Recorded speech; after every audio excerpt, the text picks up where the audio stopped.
I'm Amy Cherry. This local news is a service of Flagler County's Toyota dealer, Beaver Toyota, here to wow ya. Flagler County buys up 2 big properties. One site is in Bunnell and will be the future home to a new branch of the Flagler County Library.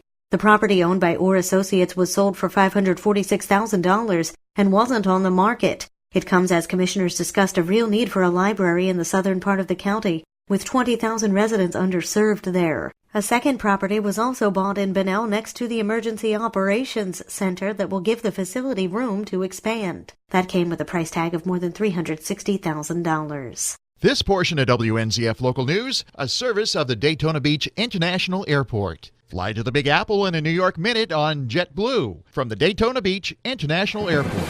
Bunnell City Manager Dan Davis was fired on Monday by the Bunnell City Commission in a 3-1 vote. Internal unrest and other concerns were reasons given. Dan Davis has been the Bunnell City Manager since 2015. The next city manager that Bunnell hires will be its third in 5 years. Rich Carroll, WNZF Local News.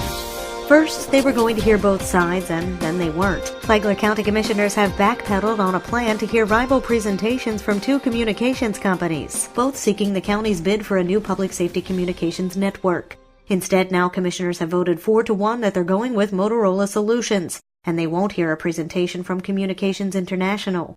Commission Chairman Nate McLaughlin cast the lone dissenting vote, saying hearing both presentations would have shielded them from a lawsuit, but it also would have delayed the project. CI called the entire process tainted and pointed out that the commission may have been in violation of open government laws by failing to publicly advertise field testing of radios. Motorola's bid came in at just under $15 million to install the new network. It's expected to replace the county's aging communications system that can't be heard in schools by 2019.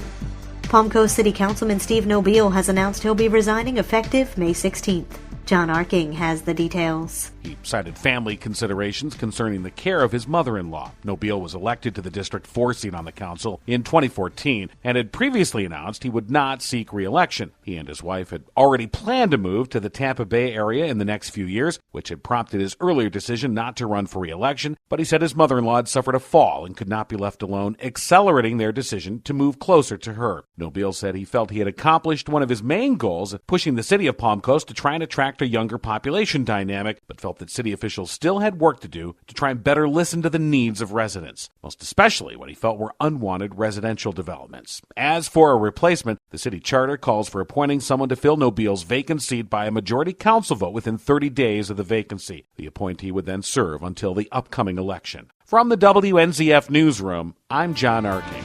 An auction to benefit a Bunnell Community Center is wrapping up this week. Rich Petchke has the story. The auction proceeds go to the George Washington Carver Center on East Drain Street, which is managed by a coalition that took over from local government when budgetary limits meant the center faced closure in 2010. The auction items include artwork, local experiences, restaurant gift cards, FCYC summer camp registration and trip specials, window cleaning, and camping rentals. Bidder registration is done online at 32auctions.com/Carver Auction. The auction ends at 6 p.m. Thursday. From the WNZF Newsroom, I'm Rich Petchke. And now you're up to date on Flagler's Morning News. I'm Amy Cherry.